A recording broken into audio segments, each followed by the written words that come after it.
চট্টগ্রাম বিশ্ববিদ্যালয়ের শিক্ষার্থীরা সবাই আমাদের সাথে একমত।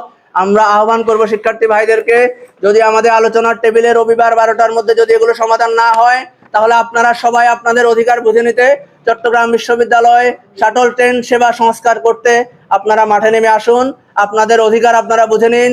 এটা বাংলাদেশ সরকার কর্তৃক প্রদত্ত, বিশ্ববিদ্যালয়ের প্রশাসন শিক্ষার্থীদের টাকা এটা নিয়ে পেমেন্ট করা হয় নিয়মিত, এরপরেও তারা আমাদের সেবা নিশ্চিত করতে পারে না। আমরা চাই আপনারা আপনাদের অধিকার বুঝে নিন।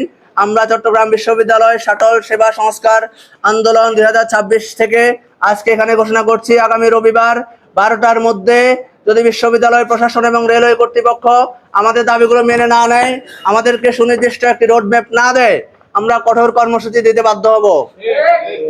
আমরা এই বলে আজকের কর্মসূচিতে অংশগ্রহণ করার জন্য সকল শিক্ষার্থীকে ধন্যবাদ জানাচ্ছি এবং চট্টগ্রাম বিশ্ববিদ্যালয়ের সকল সাধারণ শিক্ষার্থীকে আগামীতে আমরা কোনো রাজনৈতিক ব্যানারে, কোনো চাকসুর ব্যানারে আপনারা দেখতে পাচ্ছেন আমরা আন্দোলনটা করছি না।